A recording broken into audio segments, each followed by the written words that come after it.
నా 25 ఏళ్ల రాజకీయ ప్రస్థానం తెలంగాణ ప్రజల ముందు ఒక తెరిచిన పుస్తకం లాంటిది. సరే, గత కొంతకాలంగా మా పార్టీ పైన, అదేవిధంగా నా పైన కొన్ని రాజకీయ పార్టీలు చేస్తున్నటువంటి వ్యాఖ్యలనే వారు కూడా చేయడం జరిగింది.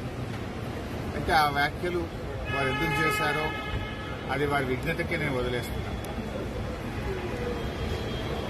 కేసీఆర్ గారి నాయకత్వంలో గత 2.5 దశాబ్దాల కాలంగా ఒక క్రమశిక్షణ కలిగిన కార్యకర్తగా రాష్ట్ర సాధనలో, రాష్ట్ర అభివృద్ధిలో నేను చూపిన నిబద్ధత, నా పాత్ర అందరికీ తెలిసినటువంటిదే.